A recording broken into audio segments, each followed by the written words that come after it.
This podcast episode is sponsored by Wrap Life Apparel, a wrap-inspired clothing brand.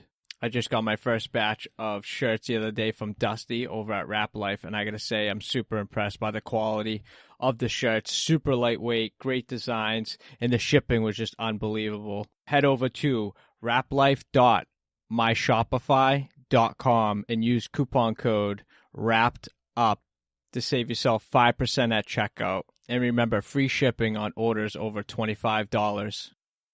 Welcome, everyone, to another episode of All Wrapped Up. In this episode, we're talking to one of the leading wrap design studios on the West Coast, Curvaceous Wraps. Not only is she known for creating hand-drawn designs that provide her clients with truly unique and one-of-a-kind wraps, but she also is known as one of the very few female vehicle wrap designers in the industry. So please welcome Christina McKay.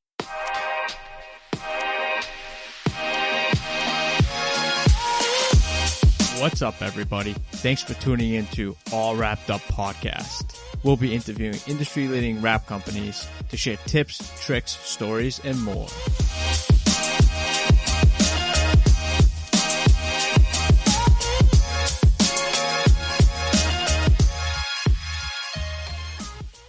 All right, so we'll go live. We have Christina McKay from Curvaceous Wraps. What's going on, Chris?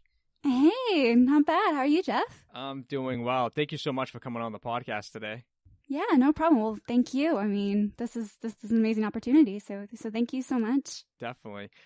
So we usually start off the podcast by asking what type of projects you got going on at your studio, if you can share with us. Yeah, well, right now I just finished, it's kind of under wraps, no pun intended, but doing something right now for a girl. She's pretty well known in the gun industry. We just finished up her truck, and what else have I been doing?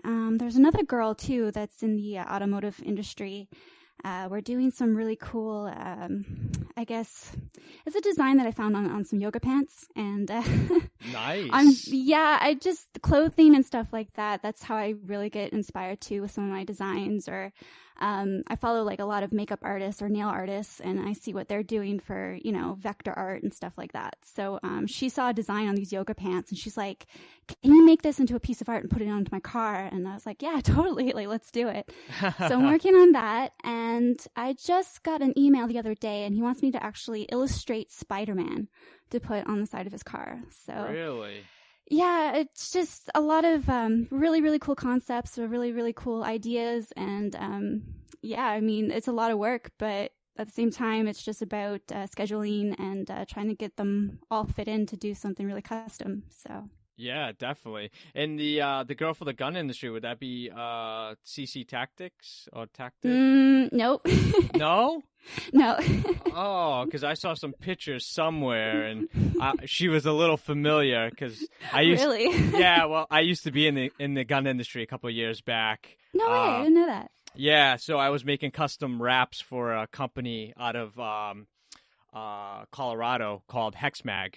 Okay. I was creating some custom designs for their magazines because they have like these recessed hexagons in it. Mm-hmm. So I was creating all custom designs for them, and I was the only one that was able to distribute those particular decals. So I got to meet a couple great people in the industry. It was really cool. So what else you got going on? Well, really, that's right now. This is a lot of work this is going to keep me busy for like at least the next 3 months for sure. Wow. I think what's different with me, compared to a lot of other wrap shops is that, I'm not really knocking out the designs quick. I'm more custom. So I'm actually hand drawing a lot of my art. And I'm doing something that you wouldn't really see replicate it. Yeah. And so like any ideas that people come up with, I think with me, what was hard when I first started was actually charging for my artwork. Because the way that I started in this industry, I was an artist first before I even learned how to panel a car or a vehicle. So with me, it's just a lot of people weren't grasping that this was actual hand drawn pieces that I was doing. Again, I started off. I when I got out of high school, I was doing auto body repair and refinishing. It's just like learning how to airbrush, take apart the car, learn about the metal, fixing the car, stuff like that. I really wanted to get into airbrushing. So that's how I started. But again, like when I found out about vehicle wraps, it's a really funny story how I found out about it, because I didn't even know, like, a wrap is essentially, it's a sticker that you're putting on a car. And people just, like, I didn't even know, like my dad, he's a painter. So when I told him about like these wraps that you can actually do stuff on the computer and put it on a car, he was just like blown away. And he was just saying, like, we're going to be out of a job pretty soon, like with all these wraps that are coming out. Right. So, and I just, because again, I have an art background. I learned a lot about Photoshop. You know, I have a 3D background. So learning like Maya and Houdini and ZBrush and sculpting and modeling and, you know, doing paintings. And I really wanted to bring like that airbrushing feel into the automotive industry, and to know that I could actually print off my design and do something even more wicked than just what an airbrush could do. That's how I really got started. So that's incredible. Yeah, and your art background is just unbelievable. Whatever you do with the pencil, it's just unreal. How long? So as a kid growing up, did you already know you were going to be some type of artist? Were you like kind of not drawing stick figures at a young age and just drawing people's faces? Yeah, no. A lot of people ask me that question, and the thing is, I've always had that art in me. Like I've always been good at art, and I've always had a hard time because I had a father who wasn't supportive of my art. It was hard growing up that way because, you know, when you have those influences in your life and people saying like, this is a waste of time, you're never going to make money doing this. And it's not like hating on my father or anything, but it was just kind of his mentality and what he had when he was growing up. It's just like, you know, you need to go to school, you need to go to college, you need to get a proper education. You can't be a starving artist, to do this stuff. Like when I started airbrush, like my background right now, I've done so much, and I've gone to school for so many different things. When I was 17, I learned how to tattoo because I thought I could be a tattoo artist. And then when I was getting into the automotive and learning how to airbrush motorcycle tanks and things like that, I really didn't have his support because it was just, this was a waste of time. Yeah. So I did go to school for psychology. You know, that's because that's what I thought I had to do. When none of that was working out, I actually joined the military. Wow. Yeah, my mother, she's in the military. She's been in the military now for about 30 years, I think. Wow. So I've always had a strong female in a very male-dominated industry. So seeing what she's done. But again, my parents were like my biggest influencers, and being an artist was just a no-no. You can't do that. You can't make a living doing that kind of stuff. So when I fell into the vehicle wrap industry, it took time because they didn't really understand it, especially because it's such a new industry. Right. It took them time, but once I started doing some wraps and getting like my name kind of out there, and they started seeing what I was doing, and that's when I kind of got more and more of their support. And I just fell into it, and I absolutely love it. It's a huge obsession of mine, and I mean, it's just, again, it's such a new industry, and there's so many things that haven't even been brought into it, and I'm glad that I can be a part of that. I mean, you definitely, your designs alone are way different than anyone else's out there, because you're physically drawing the design from scratch, scanning it in, and then creating a digital photo of it for the wraps, which is totally different than buying clip art or going to iStock and purchasing something and kind of, you know, with the commercial industry, that's kind of like the thing to do. Buy some iStock photos, put it up, and be done. But you take it to a different level. Well, thank you. But like, no, I'm not hating on like the iStock or the Shutterstock images and putting it on a car. I mean, if you're running a commercial wrap business, I mean, that's what you got to do. You got to pump those things out. And another thing too that I've noticed, when people actually use like Shutterstock photos and things, what really like gets under my skin is when they just take that exact photo and they just plaster it on the car and they say like, well, that's a custom design and this was like done. Like there's ways that you use it and you can manipulate it and make it your own. Right. Because I mean, I've done it. I've used Shutterstock plenty of times, but I'm still trying to edit it in a way that's like, okay, I can use this to kind of enhance my artwork, and it's going to save me time in the long run, because that's what it's essentially made for. It's to help designers like make projects quicker, right? Because for me to actually sit down and design it myself, like that's just craziness. So to buy these images, it's a lot easier, especially on a designer. So yeah, it kind of gives you like somewhat of a base to work with. Exactly. But people are lazy, and people are just like, oh, that's a cool image. Like, let me just put that on a car. It's just like, no, dude, like that doesn't work. That's so funny. How much commercial stuff are you doing as, to the graphic stuff? Well, that's how I started. I got my first job working for Gator Wraps. They're in California. Yep. And I mean, God, I'm so glad, because I learned so much. Like, I have people today coming to me, emailing me and saying like, how do I become a vehicle graphic designer? And it's like, well, first off, like, you need to apply to a shop, work there for about 2 years, and know the pipeline. You know what I mean? Because it's not just, oh, I'm just going to design something and put it on a car.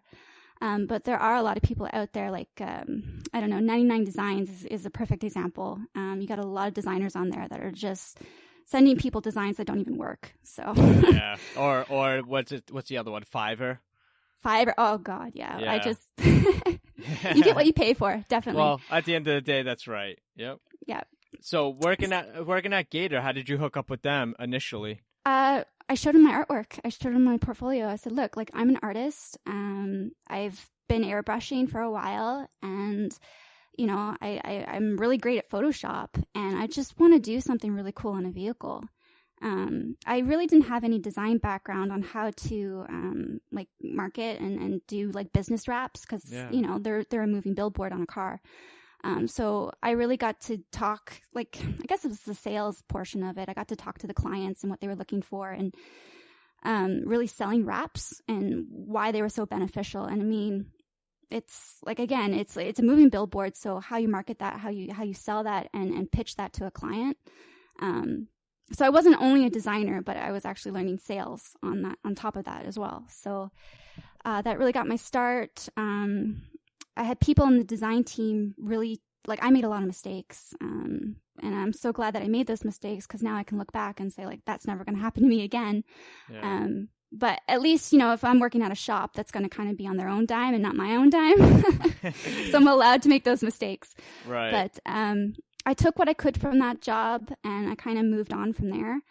And I think, like, I was too ambitious, I think, because I really just wanted to get out there and start my own shop, and I wanted to run the show, be my own boss. And I think that was, well, it was definitely a big mistake on my part, because I really didn't know business. And if I were at that point in time to start my own shop, I would have definitely failed. You really think so?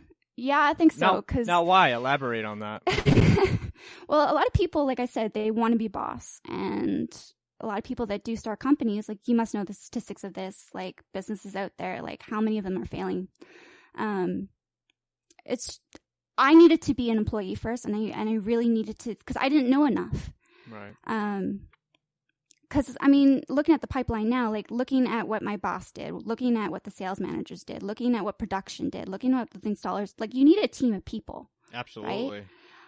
Right now, I'm just a designer, and I like doing that just because I can be my own boss and I can kind of call the shots. Yep. But I am working a part-time job too right now. You are? Yeah. Wow.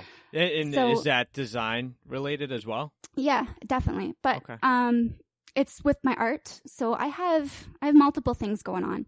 So I have an art page that I'm selling prints of my personal art that, you know, so I have Etsy, I have Society6, I have all these platforms that I'm selling my art on, and I'm outsourcing them to like these other print shops. And basically what will happen, I'll have a customer, they'll come in, they'll buy the print, and then I just kind of send them the address, and I'm making a good profit off of that. Right. So that's more side money there.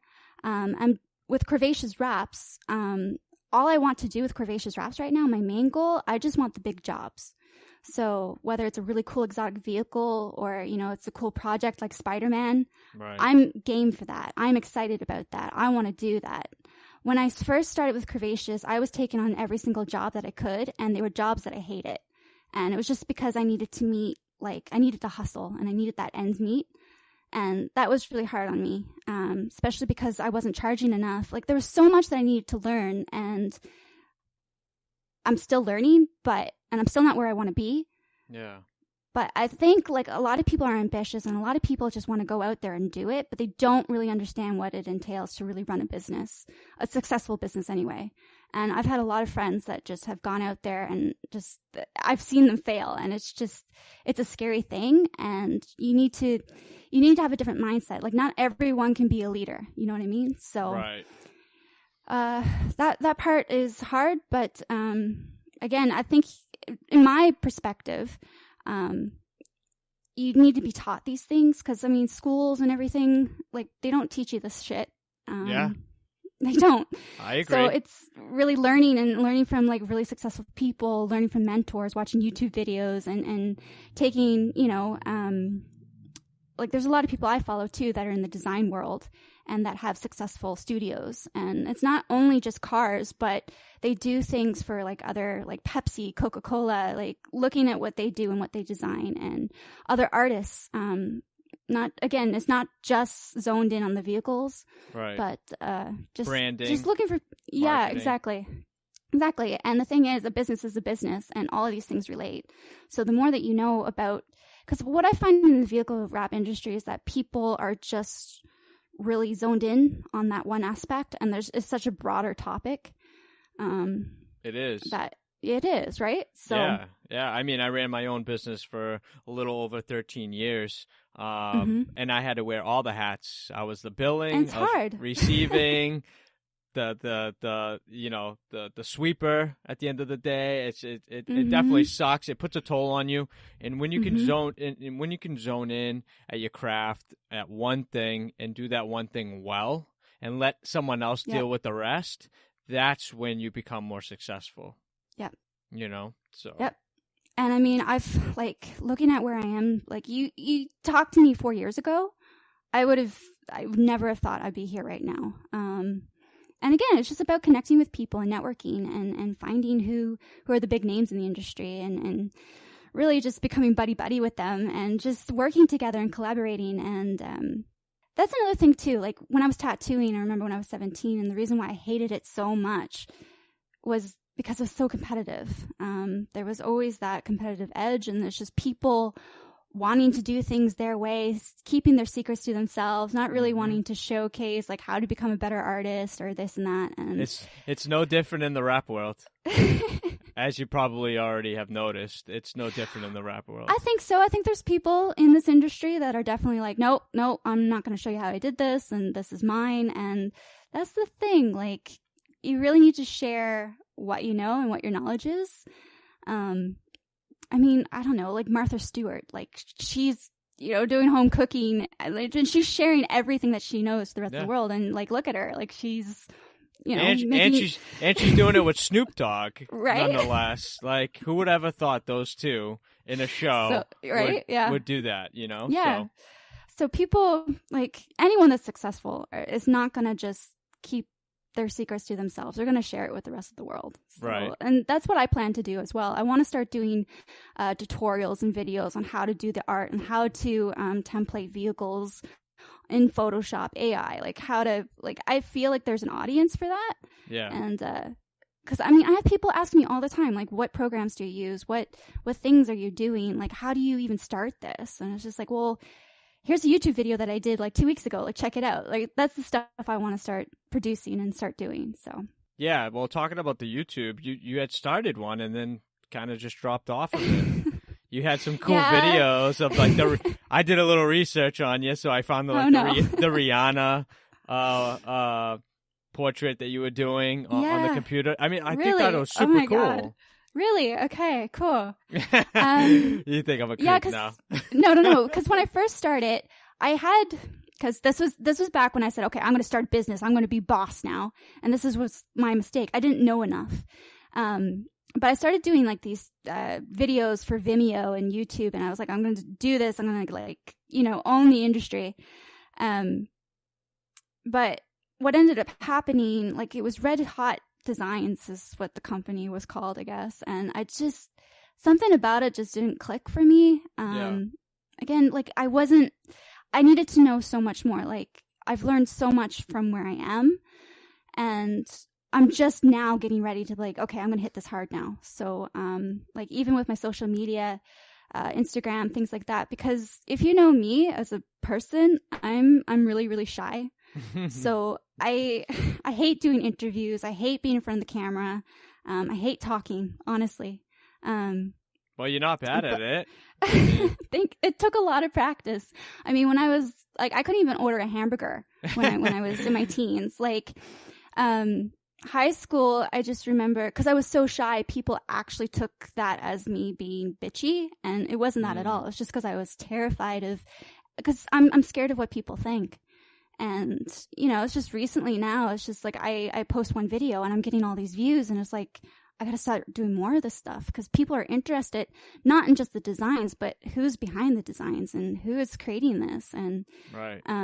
They connect more to you, right? Absolutely. So, I got to do more of these podcasts, man. Like, definitely.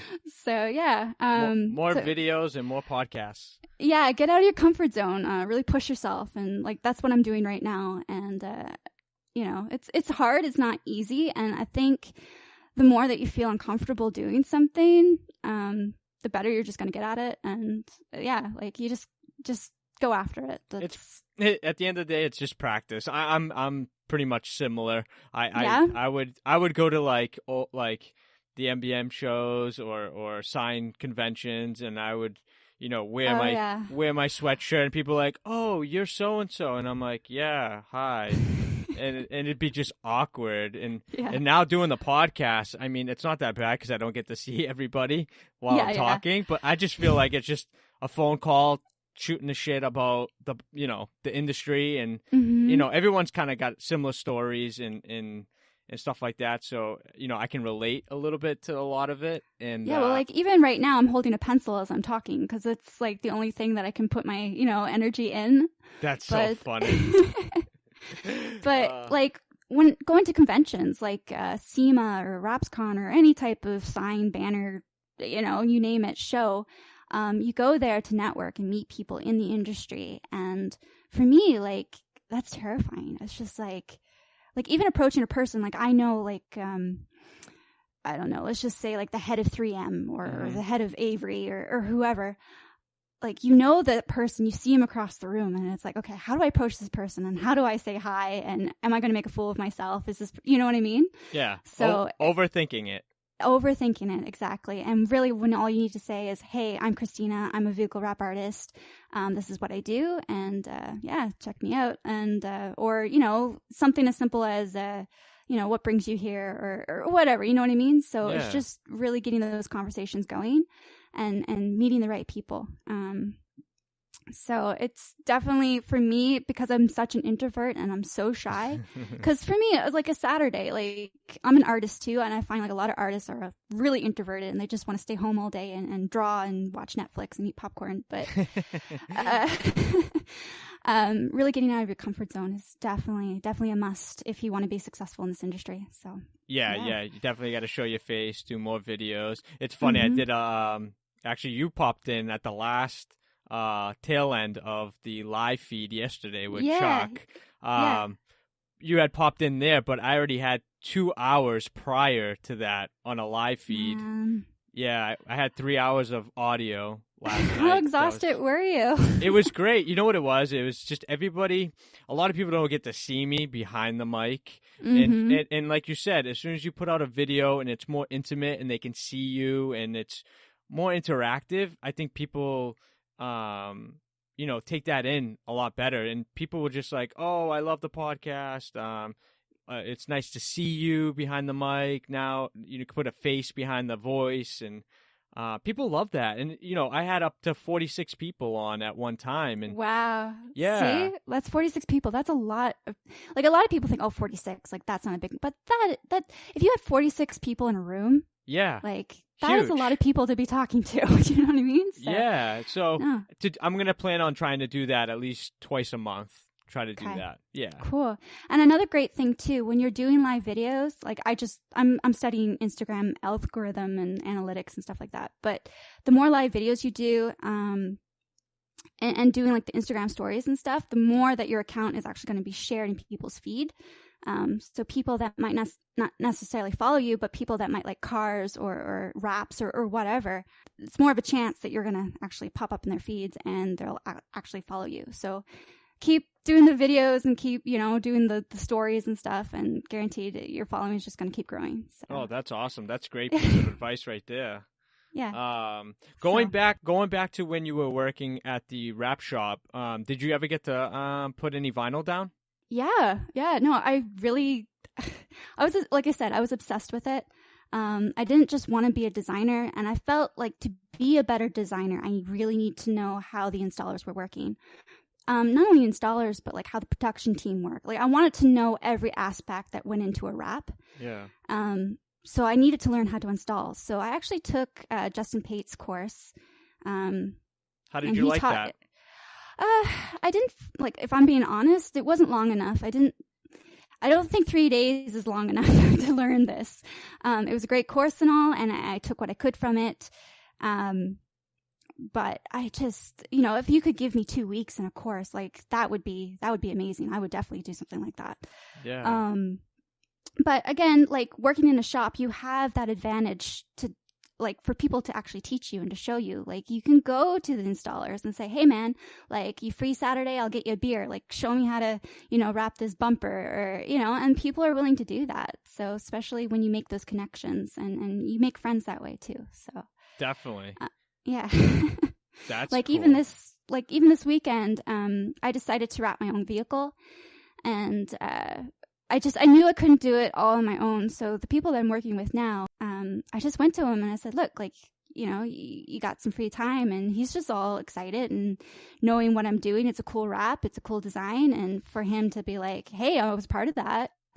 That's cool for him. Right. So it's bringing value to something that I feel like you can't just expect getting nothing, and just expecting people just to give.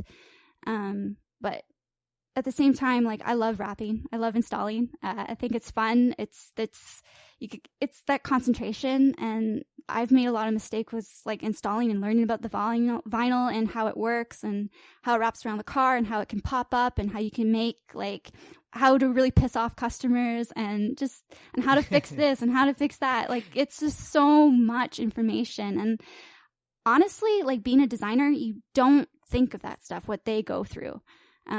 So if you can really, like, communicate with them and you work as a team, the designs become better, and also like production and things going out the door go a lot quicker as well. So yeah, I agree with that. So, but I'm learning a lot, and I'm loving it. I'm loving it more and more every day. And like, I go to bed thinking about, what's my next design going to be? How can I really make an impact on the industry right now? I mean, I see cars, I see designs going out now that are getting viral, and it's just like, how can you top that? How can you really get noticed within the industry? With me, I guess, because I'm a female, I'm a woman, a lot of people ask me, like, how do you feel about being in such a male-dominated industry? And it's just, well, it's kind of cool because, I mean, I get that advantage. Like, I'm going to get noticed automatically, right? Right. So I don't see it as a bad thing. I definitely want to use that and say, like, hey, like, but I'm good at my stuff too. I'm not just a female, and I'm a good artist, and like you look at Vinyl Vixen, she's a good one. Sam Rogers, she's over in Australia. Like, there's more and more of us that are coming into this industry, and the great thing too, because there's so few of us, we're really connected too. Yeah. Like, we're not competition, and that's what I love about it. We're just really supportive of each other, and we all want to kick ass. So yeah, I mean, I don't know what else more I can say, but just I love it. I love this industry so much. That's so cool. And you've only been in it for a few years, right? 3 years? Yeah. 2 years? Oh my gosh. Yeah, about 3.5 years, almost 4. That's incredible, and you've made Yeah. such a great name for yourself already. What do you think put you on the map as far as a wrap that you designed that people were like, "Whoa, who's this?" You know? Well, what happened with me, I just fell into it. It's not like I was looking for it. Like, it was my colors that I was using. InShane Designs sent me this Lamborghini. It was like last year. About this time last year, and he just said like he wants this like psychedelic sort of crazy colorful neon. To me, the design felt like you were at a glow in the dark mini putting sort of arena sort of thing, or a bowling alley or whatever. But I said, yeah, man. Like, so I just basically took a bunch of pastels and I drew the crap out of it. And the theme I kind of wanted was like a jungle theme. So it was like poison ivy I had in my head, and it was my first Lamborghini too. So like that was always a goal. I was like, I'm going to do a Lamborghini one of these days. I mean, that is such an exotic car, and that would be such a like an awesome thing to be doing. And InShane Designs gave me that opportunity, and I did the design. And all of a sudden I said, okay, well now here's Curvaceous Wraps. That's how she was born. It was just with that Lamborghini, and I just started doing like a lot of colorful wraps. Like, and people, what I find with a lot of clients, I had one client recently, he had an Audi R8 and he wanted the Galaxy wrap. And I designed, because there's a lot of Galaxy wraps, like you see them all the time. Right. But this Galaxy wrap that I did, it was really different. It was really out there. And it was really colorful. And the guy chickened out. He's like, no, man, I'm not going to put that on the car. Like, we're good. And I just got so frustrated because it's like, well, why don't you want to put this on your car? It's like, because it's too loud. I'm going to be too noticed. It's like, well, like, yeah, I heard you driving an R8. I think you're exactly, already gonna get noticed. Right? And it's like, okay, well, how many R8s are out there that are black? Right. A lot of people have them. I mean, you know, you have like this social media account, you have this business, like this. The point of the wrap is to make you stand out, is to make you get noticed, is to call attention to yourself. Right. And this is how I sell it to people. The whole point in having a wrap is so that you're different and that people see you, and people do take notice of that. When you're calling attention to yourself, that's what's going to sell it for you. And that's what's going to make you more money. And that's what's going to get you more followers. And that's like, it's such a cool feeling. And trust me, you're going to want to do this, and it's going to get shared, and it's going to, but I mean, sometimes it's just, you know, you're talking to the wind sometimes, but, yeah. How's that saying go? You can lead the horse to the water, but you can't make them drink. Well, another thing too, he said, well, my wife doesn't want to get in it and drive with me. And I'm like, dude, like, you're not going to let your wife control you like that, are you? Jesus Christ. He was doomed from the beginning. Right? Yeah. But it's just, again, I'm still learning on how to sell wraps and on how to sell the design, because a lot of people, it is crazy for them. It's like, wow, that's just insane. Why would I even want to put that in my car? And it's like, you're missing the point. Like, This is why you want to do it. And this is why I became, you know, more successful doing what I'm doing, because, you know, the more haters you have, because that Lamborghini, like, I can't tell you how many hate comments we got on that car. Really? Like, oh, you totally ruined that Lamborghini. Like, that is like the shit. Like, that is so ugly. Like, but the thing is, the political people, like, you shouldn't be doing that to an exotic. Yeah. Be quiet. Stop. But it's like, it's a wrap. Right. Like, it can come off the car. It hasn't damaged the car. It's not a paint job. Like, it's a wrap. You can take it off within a year. Do something different. It's like changing your t-shirt. Right. It's you. You're personalizing yourself. Like, this is your car. Like, and the thing is, I love when I get clients that they're just like, do whatever. You do you. You know, I'm just gonna like use you and you do your design. And those are the clients I really, really love, that just let you go at it and just like get crazy with it. So those are the most fun. Yeah, I mean, it's marketing and branding, right? And you know, with the sea of cars out there, why wouldn't you want to have something that is customized to you, that stands out, kind of puts out your personality outside of the car, and possibly make some money off of it? Exactly. Why wouldn't you want to do that? Like, exactly, right? Like, how, like, it blows my mind with some people, and I think it's just because they're not educated, or they just don't understand.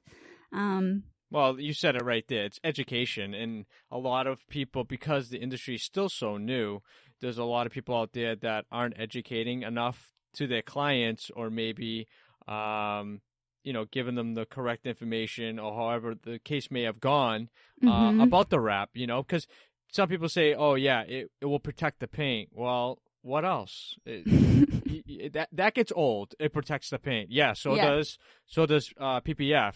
Why a wrap? You know what I mean? Yeah. You got to really get into it, and if you can manage and kind of align everything together and sell them that way, the design, whatever you do, they're gonna want to put on at the end of the day. Yeah, exactly. And I mean, like, I was driving through Starbucks. Like, I was wrapping my car a bit this weekend. It's not finished, but I just was driving through Starbucks with a half-finished car. And the girl at the Starbucks just was like, oh my gosh, what a beautiful paint job. It's like so many people don't even know. It's just... Thank you. Cha-ching. I did my job. But, I mean, I sold her on it. And she's like, that's like a sticker. And I'm like, yeah, essentially it's a big giant sticker you're putting on your car. It doesn't damage it. You want something cool, like, come by the shop. Like, we could definitely hook you up. So she's awesome. Like, yeah. So it's just meeting people on the street, and it really starts that conversation, and like going to shows and doing stuff like that. So are you planning on bringing your car to a few shows? I don't know. I mean, I'm here in Portland right now, Portland, Oregon, and there's really not much around. It was really cool. It was way cooler when I was in LA, because I was kind of like, yeah, I'm an LA designer, and I'm here. But I moved here with my husband. My husband, he's in the visual effects industry. He works on a lot of Hollywood films. Wow. And he's been in the industry for, 25 years. He started when he was 14. But he's worked on a lot of really big films. Most recent one he did, it wasn't a movie, but it was Game of Thrones. Really? Yeah. So he's love that show. Good show, right?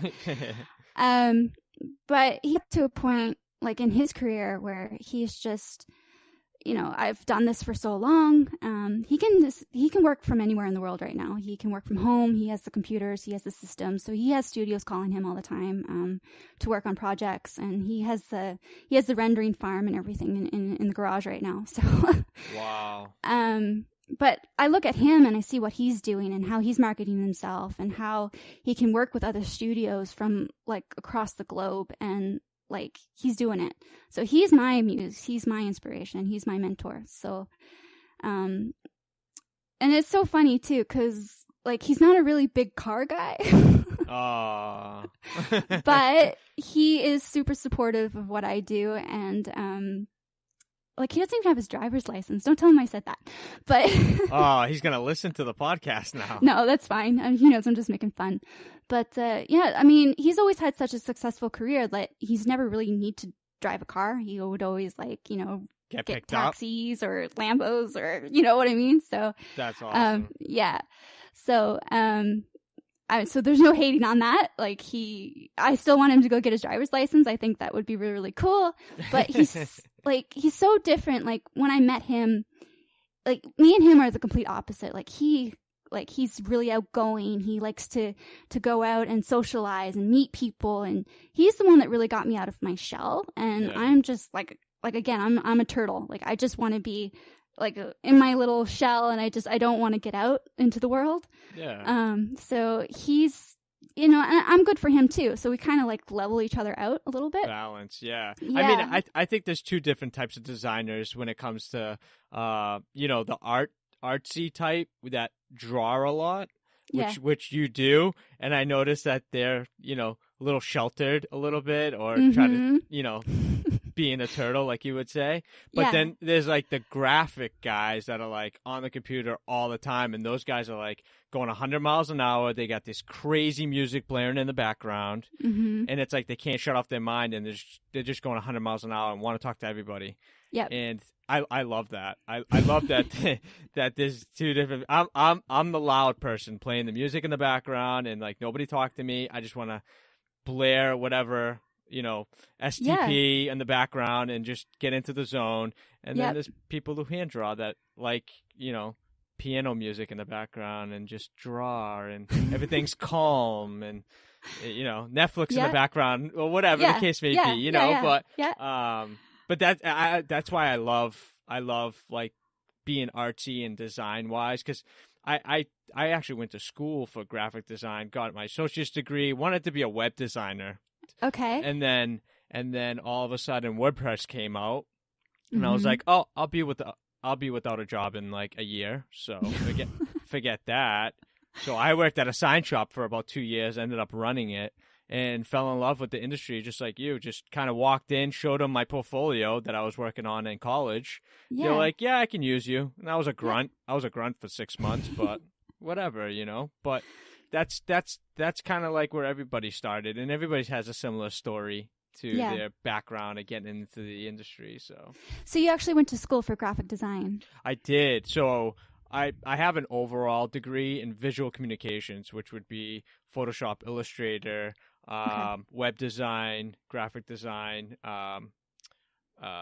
print production, just like a bunch of stuff. So it was about 2.5 years, an associate's degree. Really wanted to go to the Art Institute of a lot of people I know have gone there, yeah. Just, I couldn't afford the tuition. It's like $60,000 a semester. I couldn't put my parents through that. So, at least I got something. And honestly, anyone that I've talked to, especially like my stepbrother, he's, 15 years younger than what I am, but he was thinking about going, and I just said, man, like, there is nothing that a school can teach you right now. Like, you're going to be paying, like you said, $60,000 per semester. You're going to be in debt. You're going to be one of those students. The best way to do this is start learning tutorials online, right? It might be hard because, the benefit with schools is that you do have that instructor. So if you ever have any questions or anything, they're there to help. Right. But, I mean, there's nothing that you can't find online. You just gotta, and it depends how lazy you are. If you're lazy, then maybe you should go to school. But a degree, like when you're applying to studios and when you're applying, they're not looking at the degree, they're looking at what you're capable of doing. Right. So they don't really care who taught you or who this or that. You got to get on the job. You got to get into the shop. You got to learn, because you're not going to learn until you're actually on the job. Yep.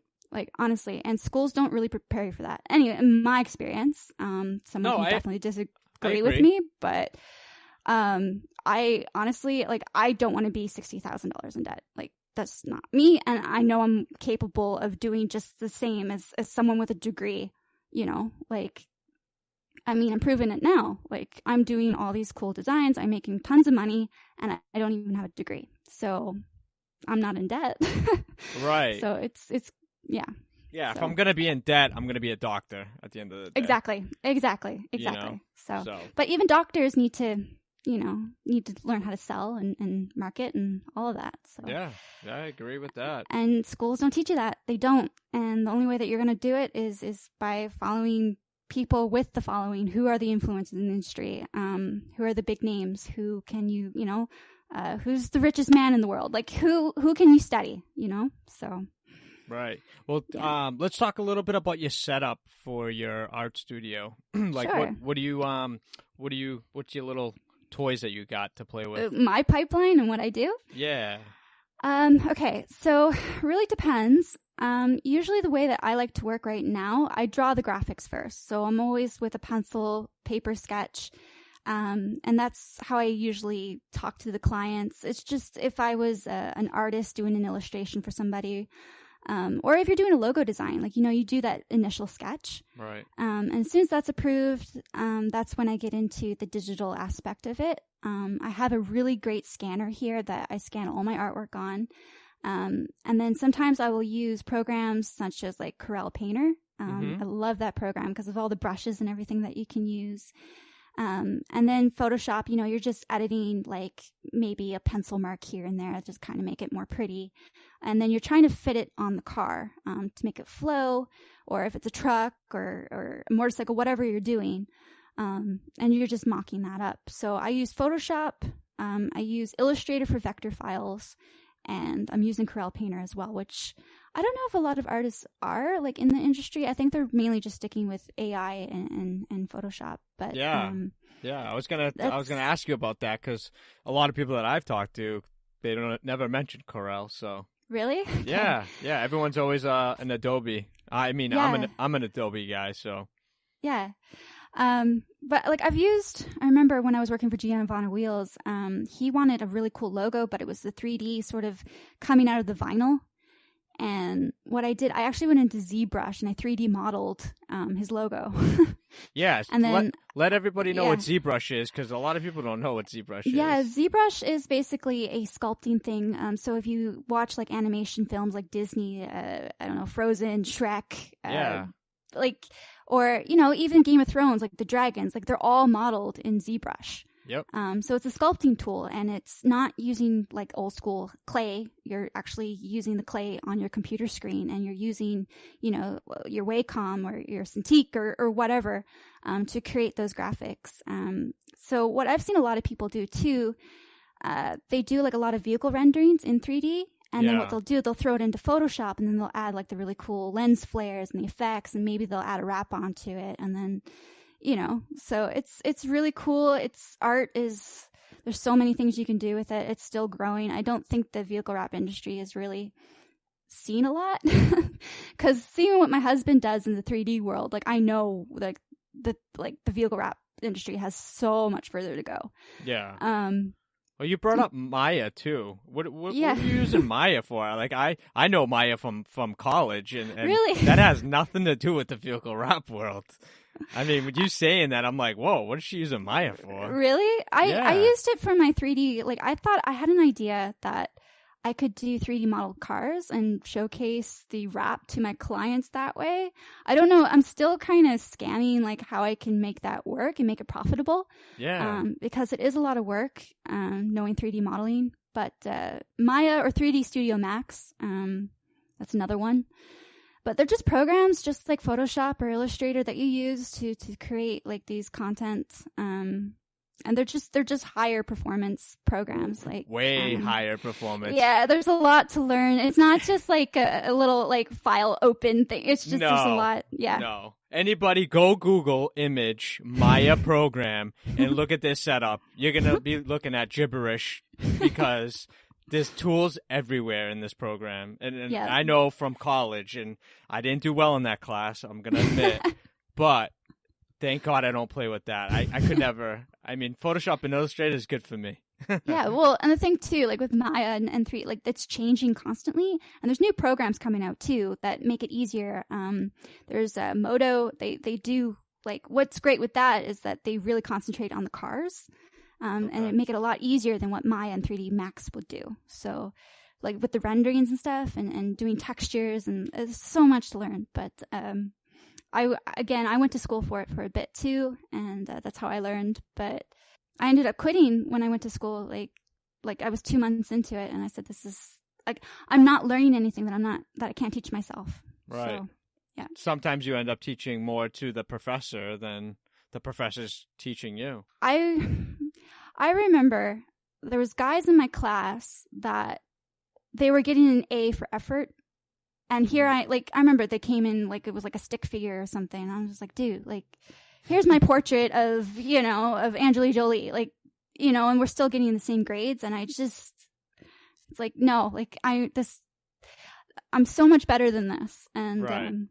And I was going out and I was learning this stuff on my own, and I just had that drive and that passion for it. That, and then I was connecting with studios, and I was getting my name out there. I was networking with people in the industry that, I don't know, really that's how I met my husband, because he's in visual effects, so he does things a bit different. He's not just an animator or a modeler, but he does like flames, tornadoes, water effects, things like that for the movies. Wow. So like if you look at, I don't know, Superman and like the laser beams coming out of his eyes, like he does all that, right? Right. That's super cool. Yeah. That's so cool. So part of it, one of my assignments in class was, okay, it's not really what you know in the industry, it's who you know. Yeah. And So part of the assignment was you need to find 10 people within the industry, bring them to class, and we'll talk about them. Huh. So he was part of my assignment. I keep telling him, he was a $40,000 investment. Oh, man. Yeah. So I brought his demo reel or portfolio or whatever you want to call it to class, and we ended up talking about his work. And the guy just said, "So how do you know this man?" And it's like, well, I ended up emailing him, and I guess my email kind of I organized the email in a way that it grabbed his attention. Yeah. I didn't just write him an email really quick saying, "Hey man, I love your work." The normal email. Yeah, I really put a lot of thought into it. It took me probably 2 days before I actually sent the email. Wow. Because I knew he was getting hundreds and hundreds and hundreds of emails a day. What is going to make me stand out from the rest of what he's getting? What was the subject line? Do you remember? I think so. It was something like, oh my God, it's so long ago. Something like, "Let's be friends." I said something really quirky and funny to really grab his attention. But something like that. But I mean, a lot of people too, when I tell them this story, they think, "Oh yeah, well you were just a sexy girl probably, and you saw your photo and just liked you." It's like, no, it was an email. You're not going to see who I am. Right? It was just constructed in a way that was like, damn, this girl. Because a lot of people too, what I find when I get emails, they kind of tell me their whole life story. And it's just, when you're a busy person, you don't have time to be reading that stuff. So you really you need to get through all that noise and just really get to the point in what you want to ask.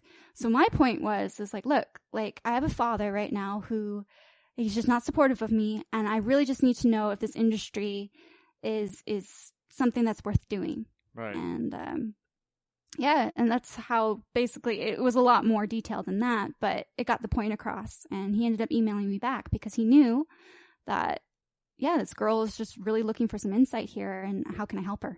So that's awesome. Yeah. Did you have a backup? Like a plan B sort of thing? Or? Yeah. No.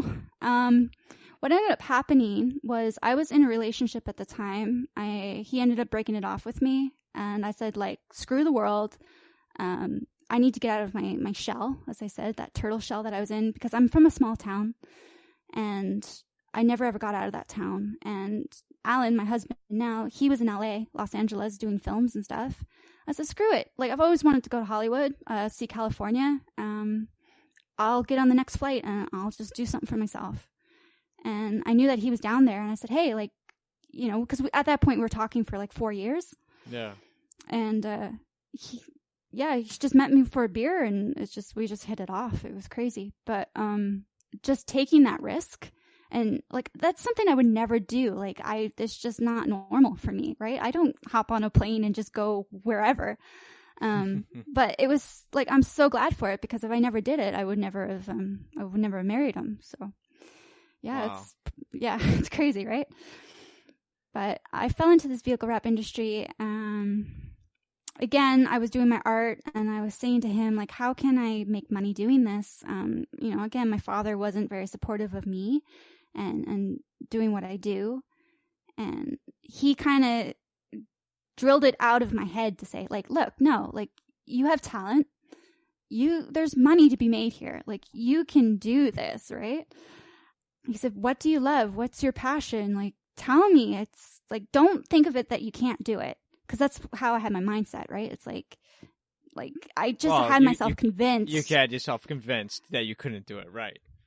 Exactly. So when you constantly, throughout your whole life, someone telling you can't do it, you start to believe it. Yep. So when you meet somebody that's the complete opposite, and just, it was hard to believe them at first. But I said, I'm passionate about cars. I'm passionate about my art. I'm passionate about, all these things. He goes, okay, well, do something about it. Go do it.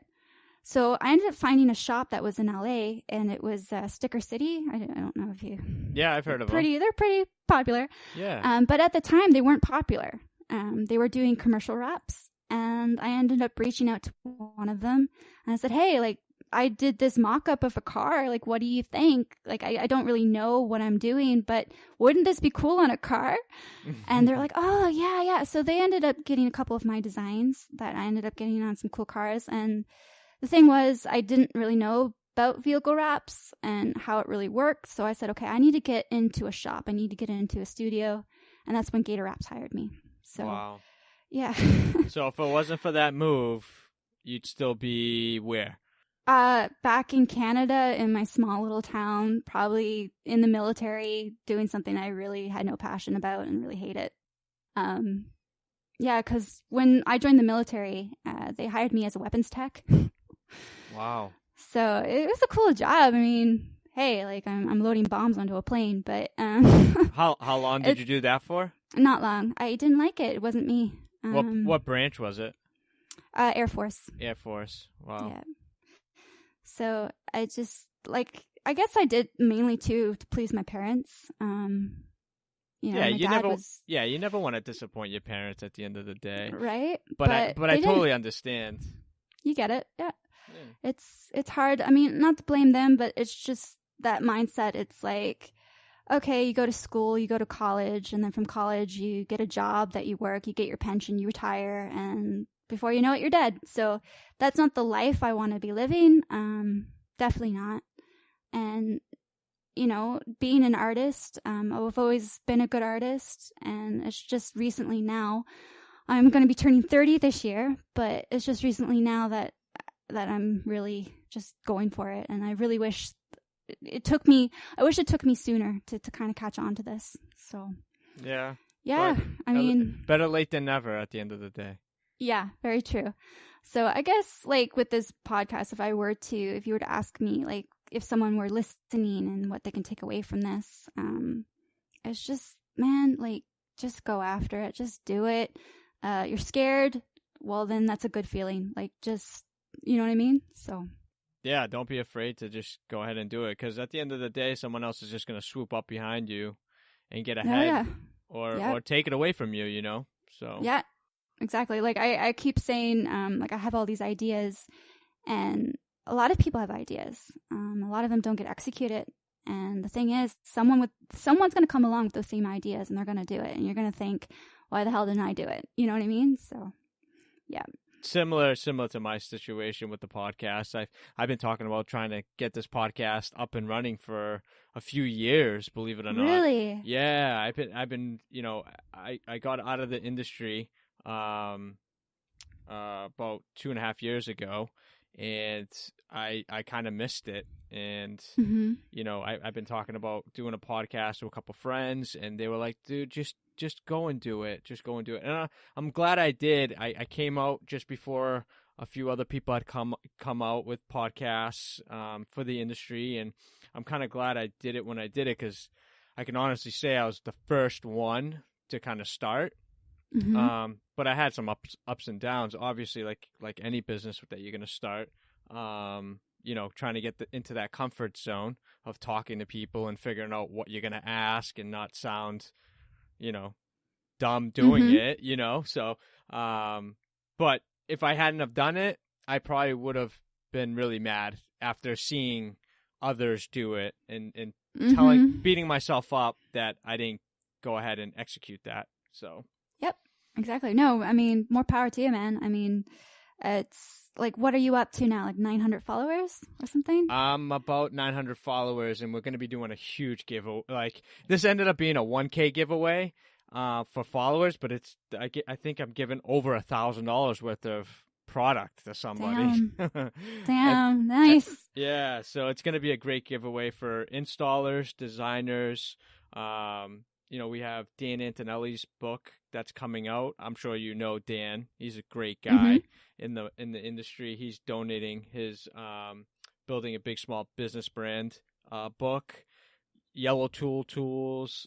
We got mag straps, a couple shirts, and then the huge box that we have from Wrap Glove that they donated with wrap gloves in them. Okay. So I actually just bought some pink wrap gloves from them. You did? Yeah, I think it was Cher Brewer. She was doing she was actually dyeing them like different colors, and then she was selling them on Etsy. So I was like, I'm gonna buy myself some pink wrap gloves. Yeah.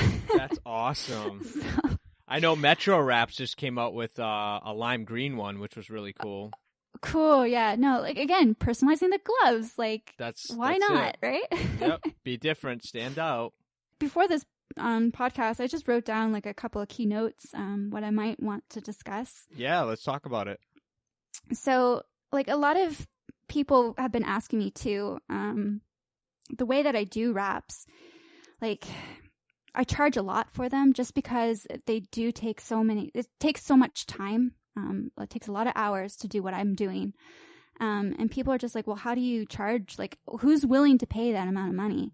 Yeah. And the thing is, what I've found is that when you have a customer or a client that comes in and they're willing, like, the more that they're paying for a wrap, the more easier that they're actually easier to work with. Mm-hmm. Because when I first started, like, I started really, really low. I think I was charging like $200, $300, and I was spending, oh God, probably like 40, 50 hours on a design for a customer. So if you do the math, like I'm not making any profit. Right. But I knew what I wanted, and I knew like I had to start somewhere, and I knew how to get my name out. So for me, making that sacrifice was beneficial, but it got to a point where when people want things for cheap, they're harder to work with because the more revisions, the more like they're more picky. Yep. And I found like, okay, well, if I got $300 for this wrap design, well, maybe my next client that comes in, maybe I can charge $400 because I mean, the wrap is worth it. The design is worth $400 or more.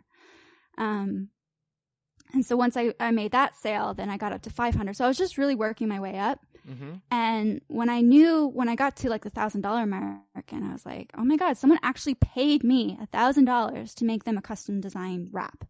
Like, people are willing to pay for it, and if people really, really want it, they're going to pay for it. So that's one of the things I found. Those people are way easier to work with. They're more fun to work with, and they're willing to really pay you for your time because they want you to do the best job that you can. So, yeah, that's a great way to put it though, at the end of the day. And I think you nailed it right on the head with the people that are charging cheaper or paying cheaper for it. It's going to be a harder process to get it done. That's the audience you're getting, right? Like, why would you, like, to me, like, it baffles me. It's like, okay, well, guy, like, I know there was a couple of shops or whatever, I won't name names, but it's just like they don't charge anything, and they're making a name for the wrap industry that's not good. And it's giving the wrap industry kind of like especially because the wraps aren't done to quality, they're failing, and they're always coming back to like to new shops and to do it better. But so again, it is what you pay for. You get what you pay for, and it's same thing with the design. Like you said, Fiverr. I've had clients that have gone to Fiverr and said, hey, like, I paid $65 for this design. Can you put it on my car? And it's like, I can, but it's really shitty. Like, right. I just got a client. Right? I just got a client that sent me a logo. They're like, yeah, I want to wrap my truck in this. And I'm like, where did you get this, Fiverr? And he's like, haha, yeah. And I'm like, dude, really? I was just kidding. Like, yeah, you want to stay far. Like, those are not the clients you want. Like, no. You just tell them to go somewhere else. You know, just get on to bigger, better. Like, yeah. Yeah, it's not worth it at the end of the day. Exactly. How long did it take you to get up to or be comfortable enough to be like, okay, this particular design is going to cost you $1,000? Like, how long did it take you? Yeah, well, again, it's me learning about sales and educating myself on how I can make that sales pitch to them. So really finding a problem with what they are having. So whether that problem is, well, I have this brand and I want to be different. I want to be different than my competitors. Like, how can I do that? And it's just like, dude, like, I can make you different. I can make you stand out. I can make you better than your competitors. You have this thing parked outside your shop. Like, yeah, it's definitely going to bring you business. And it's going to make you stand out from your competition. So as soon as they hear that, and then I kind of like, I don't know, I guess I'm sort of providing a solution to what they need for their business. And when I say that it's like a business thing that they can maybe even write off, I get that sale. So it's definitely like, it's really hard. It's and me being so shy too. It's the confidence thing too, right? You got to be confident when you're talking to them, and you got to know what you're talking about, and you got to be confident in your abilities, and that you're the expert in what you do. So yeah, I agree with that 100%. And too, it's when you're telling them you can write it off, and telling them, hey, this is going to make you money, $1,000, and if you have this thing parked out front, depending upon the service that they have, they can make $1,000 in a week, and then the rest is it's paying profit. for itself. Like, come on, dude. Like, why wouldn't you want to do that? Like, right. I forget what it comes down to. I know I always check every year. It comes down to, like, if you wrap a van, it's like 30 cents a day. If it costs you like $3,000 for 5 years or something like that. Most wraps go for. I mean, I would say 3,000 for sure is a good number, like the medium number that you're going to probably spend on a wrap. So. Yeah, at a decent wrap at least. Yeah, for sure. So that's crazy. Do you have more stuff that you wrote down you want to talk about too? I've got a couple things still. Really? Okay. When I'm talking to a person, I'm trying to educate them as to what the process is with the design and how that's going to benefit them. But a lot of people come to me and they say, well, I've hired artists before. I've hired designers, and they've just never given me what I've asked for, or it was just like always a heartache, or it was just like pulling out my hair or pulling out teeth trying to communicate what I needed. So really just being upfront with them and telling them, like, this is what I need from you, and this is how, because a lot of people too, when they give you a little bit of a direction, they expect you to do all the work, and they don't understand the designer's mind frame. Like, I can't read your mind. I can't read what you're going to like, and because what I like might necessarily be what you like. So I need you to do a little bit of homework. Just send me some samples of the things that you do like so that I can do my job properly. So again, just being really upfront with your clients and customers, telling them how it is, and not like deceiving them or, trying to manipulate them so that you can get that sale. Definitely. Do you like to sit with your clients and pick their brain for a while and kind of just do rough sketches in front with them? Sometimes not. Because I find sometimes you get clients that they just don't know what they want. And so they'll just keep changing their minds. And that was a hard one for me to overcome, because it's just, you can keep going around in circles that way. Mm-hmm. So it took me some practice to really figure out, okay, well, how can I overcome this? And how can I hold the client by the hand, basically, and lead them into a direction that I know that they're going to like and what they're going to agree upon. So, and for me too, because this is my time being spent, right? Like, if I'm charging by the hour, if I'm sitting down with you and I'm designing or sketching out something, like, that is valuable time for me. So my philosophy is just get them out of the door as quick as I can, right? So get them to agree to something really quick and then get them out. So, and start making money designing. Yeah, exactly. That's so funny. I used to love having people come into the office and sit with me for an hour or two, and I would just I like that. That's a red flag. No, I don't mind that, because sometimes what it did was it saved me on the back and forth emailing. It's like, oh, can you move the phone number over here as opposed to over there, and it was just quick changes. Even I'd probably say I'd probably have the client come in for our last consultation to do the proofs.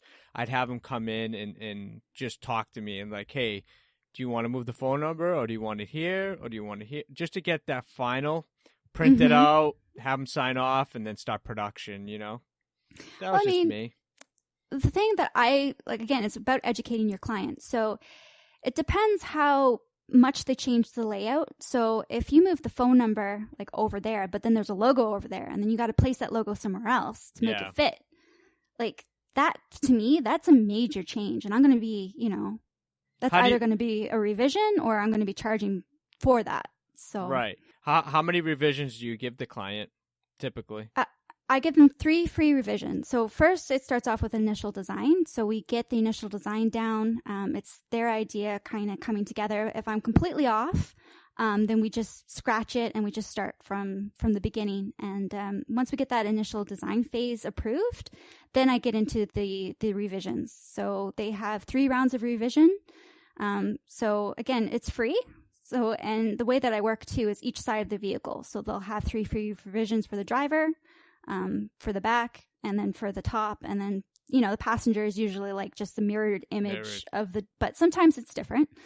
So it really depends. But I think that's a good, like every designer is going to have that revision policy, I think. And I think it's a smart move to have. And then, like you said, getting them to sign off on it, because once it's sent to print, sometimes, the printer can do some beautiful and wonderful things with color and but again, it's just really narrowing it down and trying to get the work done as efficiently and as quickly as you can so that you can get on to the next person. So, yeah. I love that. So I'll ask you mine here. How was it creating the graphics for it was at RapsCon for Justin Pate? How was it? Yeah. Like I watched the video. I thought it was kind of cool. Like, how was it? Like, how did that end up happening? How did you make that work? Well, Justin was the one that actually contacted me. I guess he saw me on social media or something and saw that I was a designer.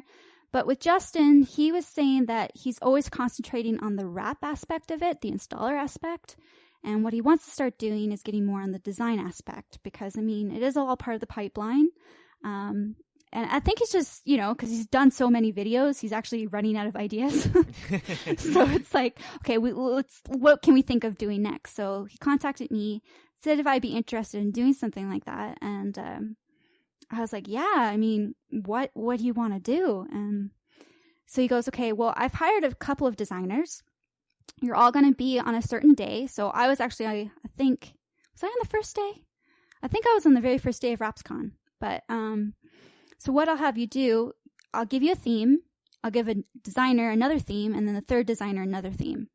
So we had a beach theme, we had a hip hop theme, and the last one was nature, I think. So I was given the hip hop theme, and we discussed doing something like Missy Elliott and doing like Tupac and Biggie and like doing just really loud, colorful designs. And I thought it was cool, but when I was thinking, because I do a lot of portrait art, and if you look at my Instagram, you'll see that I've done, like, that's my specialty. Yeah. I really wanted to do something that was going to be memorable, that was going to make an impact, and that was just going to be really, really cool, and that people were really going to dig. So I talked to him, and I said, let's do Tupac and Biggie on this van, and let's do it kind of like a memorial. And so I drew Tupac on the side of the van, and then I drew Biggie, and then I ended like with all the grunge effect, and then I really wanted to do it like a black on black sort of design. And it was just my idea as an artist, but what he was thinking, it was kind of different. And I think it was a learning lesson for me too, to really, again, communicate with your clients, right? Mm-hmm. But he ended up, it was like, I swear to God, it was like a week before RapsCon, and he ended up calling me and saying, Christina, like, we can't do Tupac and Biggie. I was like, oh my God, are you serious? He's like, yep, no, can't do it. We're going to get sued. Because I think Kendall and Kylie Jenner, they did those T-shirts at that same time. Oh, right. Do you remember that? And they got, yeah, so it's just like, okay, yeah, all right, well, let's just scratch that. I can probably whip up something really, really quickly. And I did a couple of all-nighters, but we ended up doing this colorful girl with the hair, and I ended up putting some headphones on her, and then put the Rap Institute like inside her headphones. And it was a quick thing, but I thought it definitely came out cool. We did the sparkle lamb on top of it, and it was cool because when you walked into RapsCon, it was so colorful. Like you could see the thing like from across the whole, like I guess the whole the convention center. Right. So, and that's what he loved about it. It's just like, man, like everyone was drawn into our booth just because of the colors. So, yeah, what did you end up using for a color palette on that? I think I Googled like neon colors. I think that's all it was. And then I found like this really cool palette that I was like, okay, I'm just going to take these colors and just use them. That's incredible. Yeah, that lime green and the purple and the pink. Yeah. It's just incredible. But you also, not only did you do the van, but you did the trailer too, right? Yeah, the trailer, because we had a lot, like, it was a lot of work for one designer. Because I had the floor graphics. I had this cut in the hole face thing that you put your head through, and then you had like that body, cartoon body. Yeah. That I had to design. I had a wall graphic that I needed to design. I had a booth that I needed to design. I had a camper, and then I had the van. I think there was a couple more items, but like surfboards, helmets, skateboards. And it was the most I've ever done. And I don't know, if you were to ask me to do it again, I would probably have to hire some people because that was a lot for one person. But again, like, I used Shutterstock too, because that definitely helped me in some of the designs. Because when you're getting down to the deadline date, it's just like, okay, what can I use now to kind of help me get through this? So, yeah, and we had to do T-shirt designs too. So it's just, it was a lot. It was a lot of designing. That's incredible. Yeah. I when I was watching the video, you had mentioned you spent about 50 hours. Was it 50 hours on design? Yeah. That's yeah. I had, like, again, I had the last week because we scratched the Tupac and Biggie, and I had 1 week left. And what can you do? How can you save this? I was like, okay, well, let me do my girl. I'll come up with a really cool hip hop girl sort of thing. So wow. That's what we did. That worked out to your advantage, because I mean, I remember seeing it on his website and all over social media. So. Well, the great thing too is that Avery actually got in contact with me to do the workshop designs as well. Mm-hmm. And they kind of want the same thing, like make it really bright and colorful. You can do your girl theme. Being Curvaceous Wraps, it's like a perfect thing for your brand. So, yeah, just go for it. So that's what I did. That's awesome. Now, have you done more since then? Yeah, I mean, I was talking to a friend of mine, and I said to him, like, I'm in such a guy industry. Like, do you guys really want to see, like, chicks on cars? And, like, I don't know if this is, like, cool or if people are into it.